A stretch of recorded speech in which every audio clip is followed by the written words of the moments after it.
변함없이 또 한 해가 저물어 가고 있습니다. 2020년 마지막 주일입니다. 항상 매년 연말이 되면은 그렇죠. 올 한 해는 어떠했다. 올 한 해는 이래 했습니다 하는 그러한 이야기들이 있습니다. 세상에서 하는 이야기들. 근데 그게 이제 매년 똑같은 소리를 하지요. 올해 어땠습니까? 했을 때 다사다난했다. 이렇게 늘 이야기를 합니다. 일도 많고 탈도 많았다는 그런 이야기 있죠. 특별히 올해 2020년 같은 경우엔 코로나19로 인하여서 더욱더 힘들고 어려운 일들이 있었다. 탈도 많고 일도 많았다. 그렇게 이야기를 하고 있습니다. 그렇게 사는 것이 세상입니다. 그러니까 꼭 올해 코로나19가 없었더라도 똑같은 얘기를 했을 것이라는 것이죠. 그러니까 세상 사람들은 연말이 되면 하는 말이 그렇습니다. 항상 결론은 힘들었다, 괴로웠다 그런 거죠. 그러니까 힘들고 괴로웠지만은 조금만 참고 기다리면은 새해가 다가온다. 그러니까 그 새해를 기다리자 그겁니다. 근데요, 이렇게 이야기하고 있는 세상 사람들의 이야기, 모든 사람들의 이야기, 과연 그 이야기가 지혜롭냐 이거죠. 사람들은 늘 그렇게 생각합니다. 지난 것들 이렇게 일이 있었지만은 다 잊자. 다 잊어버리고, 그리고 내일 아침, 내년 이제 새해가 된 며칠 뒤에 새로운 해가 밝으면은, 좀 새롭게 될 것이다. 이렇게 이야기하는데 정말 그러냐는 겁니다. 다 잊고요. 없다고 치고, 그러고 나서 새해가 되면은, 내일 해가 밝으면은 새 사람이 되나요? 아무 일 없이 시간이 지나면은 그런 것이 확 바뀌고 뭔가 새롭게 태어나고 뭔가 좋은, 이게 어떻게 보면요, 상식적으로 생각해 봐도 이것은 지혜로운 사람이라고 말할 수가 없다라는 거죠. 자, 보십시오. 하나님의 은혜로 그 은혜로 주신 한 해를 살았습니다. 2020년 살았어요. 우리가 잘 살아왔던, 못 살아왔던, 힘들게 살아왔던, 나름 그냥 그렇게 살아왔던, 하여간 그래도 우리가 살아온 시간들에 대해서 생각을 한번 해봐야 됩니다. 이 한 해라고 하는 시간이 나한테 과연 어떤 의미를 남겨주었는지, 또한 나한테 무슨 교훈을 주었는지는 생각해 봐야 한다는 거죠. 이런 이야기가 있습니다. 다윗이 어느 날 자기 마음에 드는 반지를 하나 구했어요. 그 반지를 하나 구해서 그냥 갖고 있자니 좀 밍숭밍숭하고, 그래서 이 반지에다가 문구를 하나 새기고 싶은 거예요. 그래서 다윗이 이거 좀 좋은 어떤 문구가 없을까? 그리고 이제 생각을 해요. 내 아주 굉장히 일이 잘 됐을 때 이것을 보고 좀 교만해지지 않을 수도 있고, 내가 또 잘 안 됐을 때 내가 포기하거나 낙심하지 않고, 너무 기쁜 일이 생겼을 때 다른 사람의 시선도 있는데 나 혼자 그렇게 기뻐하는 그 모습도 좀 흉하니까 그런 기쁨을 좀 절제할 수 있고, 너무 낙심하고 슬픈 일이 생겼을 때 아주 비통해하면서 그런 것들을 좀 자제할 수 있는, 그렇게 좀 좋은 어떤 말이 없을까 하고 다윗이 생각을 했더라는 거죠. 참 원하는 것도 많습니다. 근데 여러분 생각해 보십시오. 떠오르십니까? 다윗도 마찬가지입니다. 아무리 생각해 봐도 그런 문구가 생각나지 않더라는 거지요. 이렇게 고민하다가 다윗이 생각해낸 게, 맞다. 내게는 지혜로운 아들이 있지. 그래서 솔로몬을 부릅니다. 그래서 이래 저래 내가 반지에다가 이렇게 하려고 이제 설명을 해요. 그리고 부탁을 합니다. 어떤 문구를 쓰면 좋겠냐? 그래서 솔로몬이, 네 아버님 알겠습니다. 그래 가서 생각을 하고 나서 아주 간단한 문구를 하나를 가지고 왔어요. 그 문구가 뭐냐면 아주 유명한 말입니다. 여러분들도 많이 들으셨겠죠? 이 또한 지나가리라. 그게 그 말입니다. 그러니까 이 이야기가 뭐냐? 자기를 관리하고 자기를 조절하고 자기를 수양하는 그런 뜻에 관해서 그런 의미로 쓰인 거라는 거죠. 한 해를 지나가면서 마지막 해에 자, 이 또한 지나가리라. 내년엔 새 것이 올 거야. 이런 망년의 개념, 잊어버리자. 그런 뜻에서 하는 얘기가 아니라는 거죠. 그래서 우리가 이야기하기를 마지막 해에 한 해를 보내고 새로운 해를 맞이한다. 그래서 송구영신이라고 하지 않습니까? 그러니까 묵은 것을 보내고 새 것을 맞이하는. 그러니까 올해는 이 올해, 지금 지나가는 2010년 올해가 나한테 무슨 의미가 있을까도 우리는 잘 생각을 해봐야 한다는 것이죠. 그러면 코로나19로 인하여서 정말로 시끌시끌했던 2020년입니다. 모두가 다 같은 얘기를 할 수가 있겠지만요, 또 이 질문에는 다른 생각들도 있을 거예요. 올 한 해 어떻게 사셨습니까? 개인적으로 참 보람 있게 사셨습니까? 개인적으로 참 은혜로우신 한 해였습니까? 자, 과연 그렇게 자신 있게 이야기할 수 있는 분이 몇 분이나 될까요? 있기는 할까요? 2020년 1월에 들어서 한 해 힘차게 시작했습니다. 하나님의 은혜로 올 한 해는 믿음으로 살겠습니다. 올 한 해는 정말로 말씀 안에서 선행을 베풀며 살겠습니다. 주님의 말씀에 합한 의로운 삶을 살겠습니다. 라고 했는데, 자, 12월에 들어서 돌아볼 때 과연 그렇게 되었냐는 것이죠. 신앙을 갖고 있는 우리도 그렇습니다만은 신앙 없는 세상 사람들도요, 모두가 다 비슷비슷하게 살고 있는 모양이에요. 사람들이 그렇게 얘기하잖아요. 1월 달에는 모든 사람들이 이상주의자로 시작을 한다.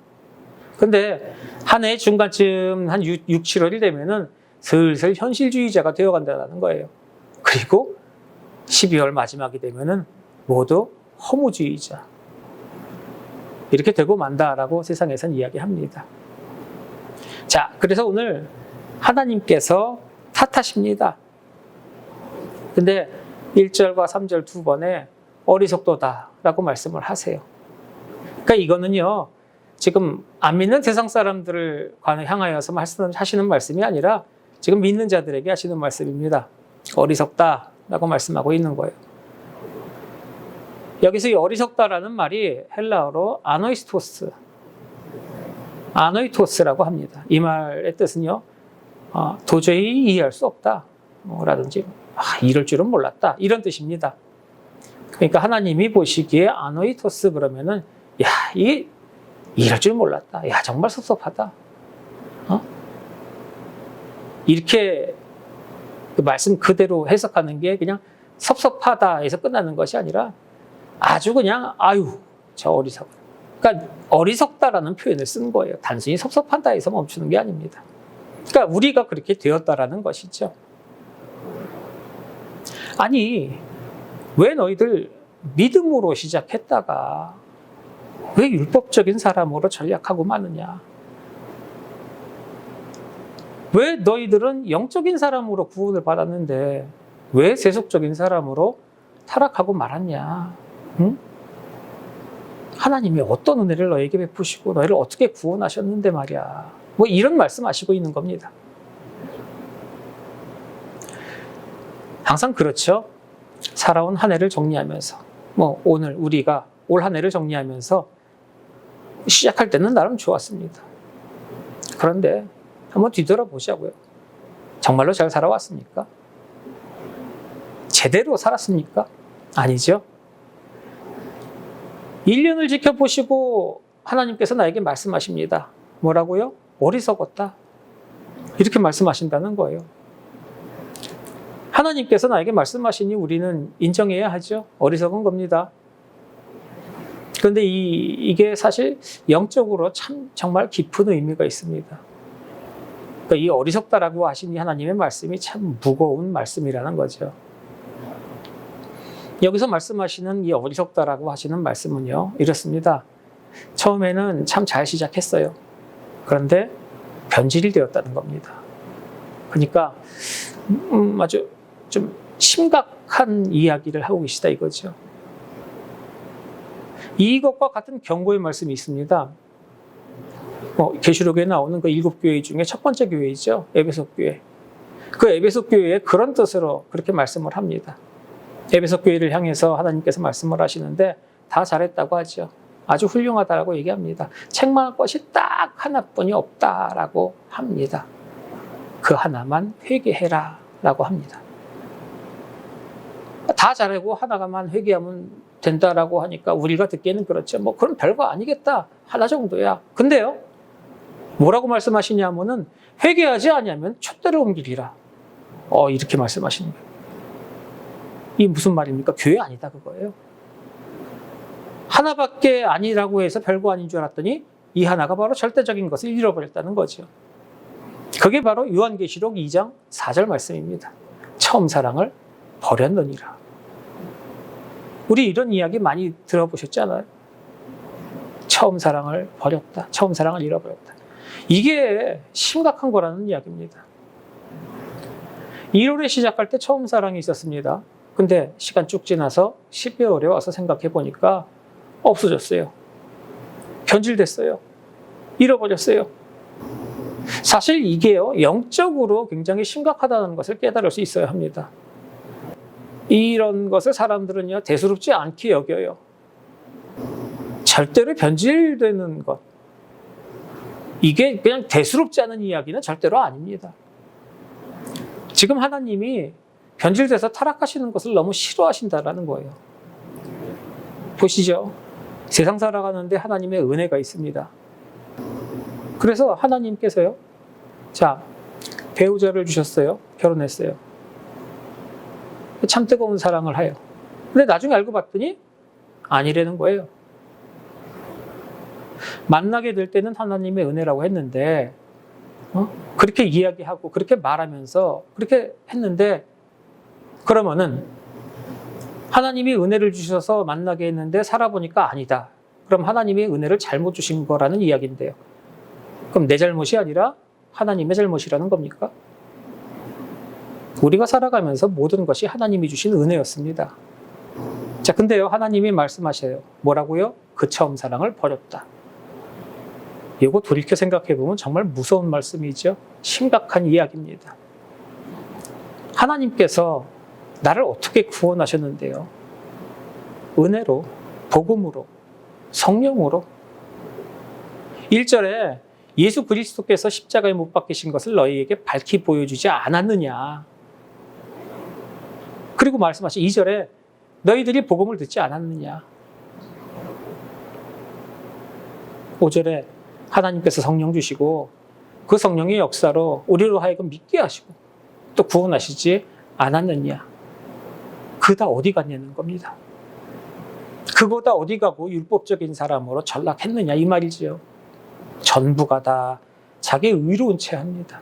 자기 똑똑한 척하고 남 비난하고 심판하고 정죄하고 분열하고 왜 이렇게 비참한 사람들이 되었느냐.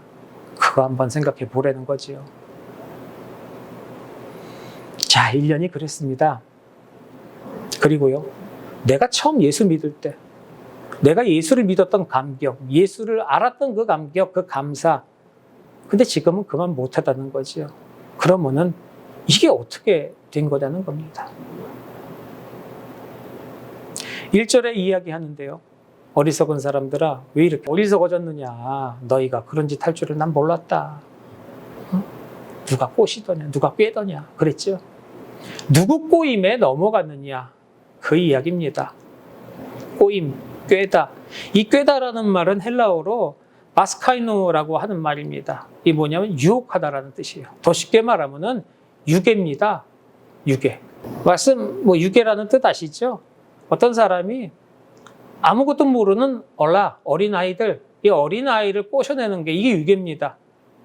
이것처럼 이 유괴라는 것은 못된 사람이 어린아이처럼 유치한 사람, 죄송합니다. 못난 사람 꼬셔내는 겁니다.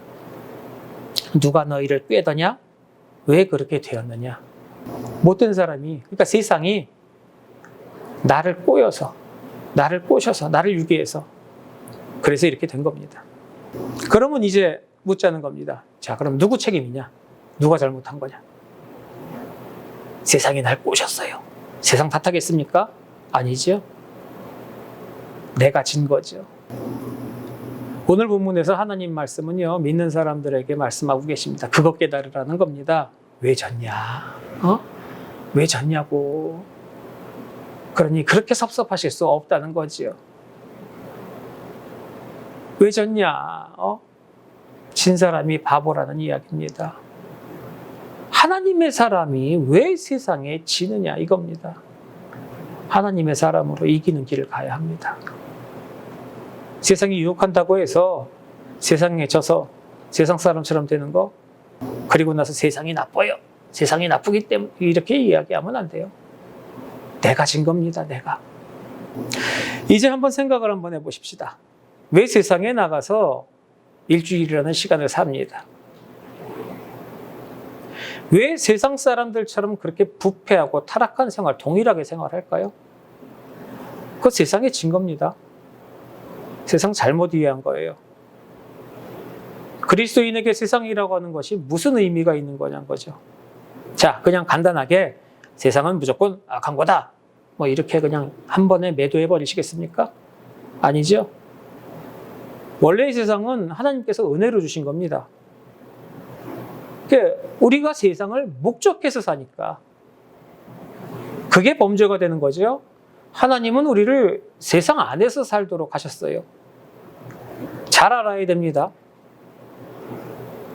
그래서 그 세상 안에 살면서 세상이 못된 것, 세상의 그런 나쁜 것, 세상의 그런 모진, 이런 것에 지는 것이 문제라는 거예요. 자, 세상이라고 하는 것이 무슨 의미가 있냐? 아유, 세상 아무 필요가 없어. 세상에 또 그렇게 말씀 못 합니다. 보세요. 세상 아니고서야 우리가 어떻게 먹고 삽니까? 가만히 앉아서, 아니죠. 세상 나가서 일해야 먹고 삽니다. 그러니까 세상이라는 것에 정의를 내리면 첫 번째 정의는 세상은 우리의 일터입니다. 그리고 우리들에게 또 하나의 세상의 의미가 있다라고 얘기하면은 예수 그리스도께서 승천하시면서 마지막으로 유언처럼 주신 말씀이 있죠. 예루살렘과 유대와 사마리아와 땅끝까지 이르러 내 증인이 되라. 그러니까 꼭 이거 해달라고 우리에게 말씀하셨어요. 그러니까 이 세상은 영적으로 추수할 밭, 황금밭과 같은 그런 사역지라고 말할 수 있는 거죠. 자, 그러니까요. 이곳에서, 여기서 우리 먹고 살아요. 여기서요, 영혼 구하는 일을 합니다. 그러니 세상이라는 것에 사는 삶, 아주 소중한 삶이에요. 근데 거기에, 그 세상에 아주 부패하고 타락한 그런 악한 사람들이 살고 있어요. 그 사람들한테 내가 동화됩니다. 내가 세속화가 됐어요. 이런 일을 놓고 나서 아이, 세상이 나빠서 그래요. 그 세상 탓만 하는 것은 나쁜 사람이라는 거죠. 그러니까 내가 져놓고 세상 탓하는 겁니다. 그러니까 그렇게 하면 안 된다는 말이죠. 창세기 3장 16절, 17절에 보면요, 그런 말씀이 있습니다.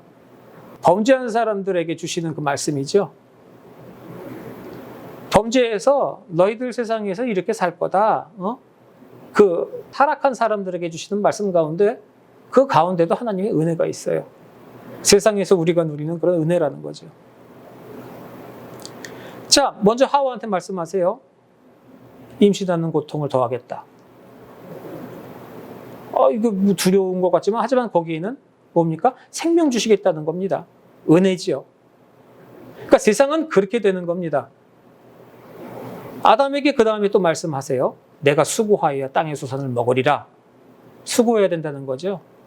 수고하면 먹을 수 있습니다.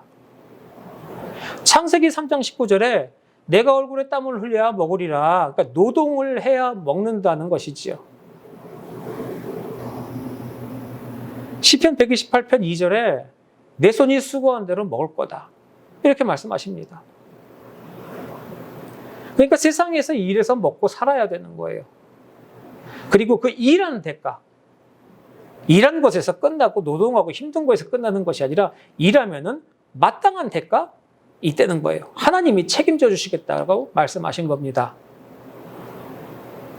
하나님이 책임져 주신대. 근데요, 세상은 악해요.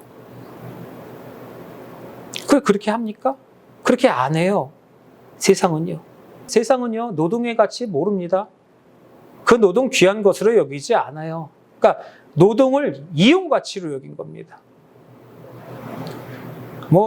이 노동이라는 것이 대우받는 것 지금에 와서 이야기 아니겠습니까? 우리나라뿐만이 아니라 동서양 다 그렇습니다. 우리나라도 옛날에 보면 노동이라는 것 귀하게 여기지 않아요. 그러니까 양반, 쌍놈 이렇게 나누지 않아요. 양반들은 절대로 노동하지 않습니다. 뛰지도 않아요. 일하는 도구 손에도 쥐지 않습니다. 그러니까 요즘으로 얘기하면은 오로지 붙잡고, 그러니까 정신노동, 쉽게 얘기해서 화이트 칼라, 이게 양반입니다. 근데요, 일복, 그러니까 작업복 입고 땀 흘리면서 노동하는 사람들 있어요. 이 사람들 우리나라에선 예전에 이 사람들 보고 속된 말로 상놈이라고 얘기한 게 그거 아닙니까? 기술자들이 양반인가요? 다 상놈이라고 불렀죠. 그러니까 노동의 가치 인정 안 해주면 그렇게 된다라는 말이에요. 서양도 마찬가지였고요. 그러니까 이게 교회에서뿐만이 아니라 예수 믿지 않는 그 세계에서도 이렇다는 겁니다. 10세기부터 20세기까지 역사의 어떤 판도를 바꾼 영향력 있는 인물 몇 명을 꼽아라 할 때 그 중에 하나 들어가는 사람이 바로 마틴 루터입니다. 이 종교개혁자 마틴 루터 말이죠. 그러니까 기독교 역사뿐만이 아니라 세계 역사에서도 그렇다는 거예요. 그러니까 마틴 루터가 세계 역사를 바꿔놨다라는 이야기죠. 마틴 루터가 종교개혁을 했습니다. 근데 그 마틴 루터의 종교개혁이 세계 역사와 무슨 상관이 있냐? 그러니까 노동은 신성하다라는 노동의 가치를 이야기했다라는 거죠. 그러니까 노동은 반드시 대우를 받아야 된다. 물질에 관한 성경의 가르침, 근면해라, 성실해라, 열심히 일해라. 하지만 그 번 돈 가지고 사치, 향락, 쾌락, 낭비 이런 거 안 된다. 근검절약해라. 그 돈 가지고 모아서 의로운 곳에 써라. 이게 성경의 가르침이다라고 말했죠. 그거를 교리화하는 데에는 마틴 루터가 종교개혁적인 틀을 만들고 세부적으로 체계화하고 조직한 사람이 바로 칼빈입니다. 그러니까 루터가 가슴이라면 칼빈은 머리다 이렇게 이야기를 하는 거죠. 그렇게 해서 개신교회 전체를 이루어 놓은 것입니다. 그렇게 해서 개신교회가 이렇게 전체적인 체계를 이루어 놓은 것이고, 그렇게 해서 노동의 가치 인정하고 또 자본주의 생기게 되고, 그 자본주의 때문에 오늘날의 이 세상이 이렇게 발전을 하게 되었다, 이 이야기입니다. 이 이론 잘 정리한 사람이 있죠. 바로 독일의 사회학자 막스 베버. 프로테스탄트 윤리와 자본주의 정신, 이겁니다. 그러니까 자본주의 때문에 잘 살게 되었는데 잘 살게 된 거에서 끝난 게 아니라 그 자본주의 정신 잘 알아야 된다는 거죠. 그리고 그 정신은 프로테스탄트가 가르쳐줬다라는 것입니다. 프로테스탄트가 이야기하는 그 물질에 윤리가 있다는 거예요. 그래서 열심히 일해라. 돈 많이 벌어라. 그래서 불쌍한 사람 도와주고 착하게 살아라. 그러면 하나님이 은혜를 주신다. 그래서 돈을 어마어마하게 벌었어요. 그런데 사람들이요, 뭘 남겼습니까? 프로테스탄트 윤리를 외면했어요. 그러니까 거기서 생겨난 자본주의 정신을 버려버린 겁니다. 그리고 뭘 챙겼어요? 돈. 물질만 박히는 사람들이 되었다는 거예요. 자, 그렇다면 그리스도인이 그런 것 아니냐? 그리스도인이 그렇게 된 거 아니냐? 돈 벌어서 이렇게 살아야 된다. 누구보다 종교개혁의 가르침대로 열심히 근검절약하면서 열심히 일해서 열심히 모아야 한다. 그리고 세상 앞에 보여줘야 한다는 거예요. 근데 그리스도인이 나가서 저 사람들이랑 똑같이 돼버렸다는 말이죠. 자, 이게 지금 세상이 나빠서 그렇게 된 겁니까? 아니죠. 내가 진 겁니다. 하나님의 은혜를 받고 내가 진 겁니다. 주저앉아서 누구 탓할 것이 아니라는 겁니다. 어떤 독실한 기독교인이 돈이 많아요. 부자예요. 집에 하인을 뒀습니다. 급여도 많이 챙겨줘요. 근데요, 그 집에 있는 모인 하인들에게 조건은 딱 하나가 있어요. 예수 잘 믿어야 됩니다. 그런데 집에 하인이 있었는데요, 얼마 지나고 나서 그 하인을 해고했어요. 그 하인이 물어봐요. 아니, 주인님, 왜 나를 해고하세요? 너는 제4계명을 범했다. 이렇게 얘기한 겁니다. 이 4계명이라는 것이 안식일을 기억하며 거룩하게 지키라, 그거 아닙니까? 그러니까 이 하인이 얘기해요. 아니에요. 저는요. 제 처자식들 모두 데리고 주일마다 열심히 예배하고요. 또 기도하고요. 주일 성수했습니다. 저 4계명 절대로 범하지 않았습니다. 그랬더니 주인이 딱 그러더랍니다. 제 4계명 바로 안식일을 기억하며 거룩하게 지내라. 거룩하게 지키라. 그리고 함께 있는 하나님의 명령이 있다. 엿새 동안은 힘써 내 일을 행하라. 자, 6일의 신앙도 있다. 너 6일 동안 열심히 일하지 않았다. 그러니 그거는 주일 범한 거다. 넌 주일 지킬 자격도 없다. 그러니까 그리스도인이 우리가 교회 밖에 세상에 나가서요. 그리스도인답게 살아야 하는 것입니다. 보세요. 믿음이 없으니까 세상을 탓하는 겁니다. 그러니까 내가 잘못한 겁니다. 내가 그런 큰 은혜를 받고 참 그런 마음이 있어야 되는데 세상 사람들처럼 되어버렸어요. 이런 모습을 보고 나서 하나님이 이럴 줄 몰랐다 하시는 거예요. 그렇다고 하나님께서 버리십니까? 본문 보시면요. 아브라함의 말씀을 주시죠. 다시 시작하자. 그것이 바로 연말의 의미입니다. 아브라함이 어떻게 믿음의 조상이냐? 어떻게 복받았느냐? 아브라함 한 거 그런 게 대수냐? 6절에요. 하나님을 믿으니. 창세기 15장 6절. 15장 6절에 하나님을 믿으니. 그래서 믿음의 조상이, 아브라함이 믿음의 조상이 되는 겁니다. 하나님을 믿으니까. 자, 오늘 7절 말씀, 본문 말씀 보세요. 우리도 믿습니다. 우리 보고 아브라함의 자손이라고 얘기합니다. 그러면 아브라함은 옛날 사람 이야기고, 우리한테는 하나님이 아브라함의 그런 것들을 자랑하고 싶어서 이렇게 말씀하시는 건가요? 아니죠. 9절 보면은요. 아브라함처럼 믿음으로 살면 아브라함이 받은 복, 그 아브라함이 누린 복을 누린다. 이 이야기입니다. 그러니까 왜 그런 거 놔두고 세상 나가서 찾느냐라는 이야기죠. 하나님의 사람이면 하나님의 사람답게 하나님이 주시는 복을 받아야 한다는 겁니다. 하나님의 간절한 마음, 자, 한 해 지났다. 새롭게 시작하자. 아브라함처럼 믿음의 사람으로 우리 다시 한번 해보자. 하나님의 간절한 마음이지 하나님의 은혜라는 거죠. 자, 그러면은 하나님께서 우리에게 주시는 이 연말에 하나님께서 말씀하시는 아브라함의 믿음이라는 게 어떤 거냐는 거죠. 우리가 입에 달고 있는 항상 얘기하는 믿음의 조상이라는데 항상 아브라함처럼 믿음 생활을 해야 된다는데 나이 75살에 갈대아 우르 지역에서 자기의 권력, 재물 다 버려두고 떠나는 그런 아브라함의 모습처럼 나도 다 버리고 지금 모두 한 거 다 하고 나서 떠나버려야 하는 것인지 아브라함처럼 그렇게 하기는 쉽지 않은 것이고요. 또 뭐 아브라함처럼 100살에 난 자식 죽이려 하는 뭐 그것도 힘들고 과연 이 연말에 우리가 이 아브라함의 이런 어떠한 어떤 믿음 배워야겠다라는 마음이 드냐는 거죠. 보세요. 75세 때 아브라함 부르실 때 하나님께서 아들 주신다고 말씀하셨죠. 그 아들 다른 데 아니라 네 아내 사라를 통해서 주신다고 했습니다. 자, 100세 되었을 때요. 내년 봄에 아들이 있으리라 라고 말씀하셨어요. 아브라함 입장에서 생각해 보세요.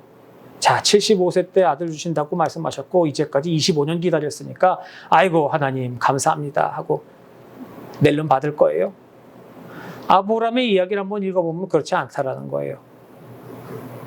제가 보기에도 그것이 믿음이라는 겁니다. 아브라함이요.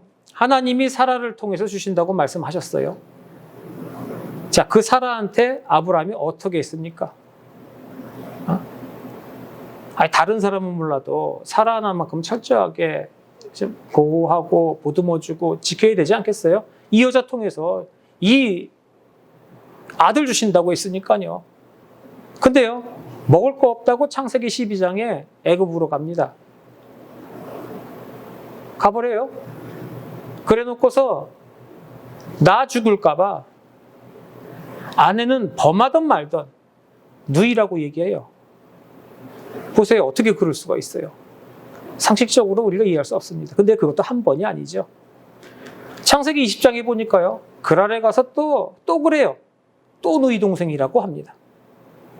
하나님이 분명히 사라를 통해서 아들 주신다고 말씀했습니다. 자, 근데요. 창세기 16장에 보니까 여종 하갈하고 사이에서 이스마엘 만들어냅니다. 과연 이게 하나님 앞에서 믿음이냐는 거죠. 아니죠. 우리들의 시선과 우리들의 생각으로 보면 절대로 아닙니다. 여러분이 한번 아브라함이라고 생각을 해보십시오.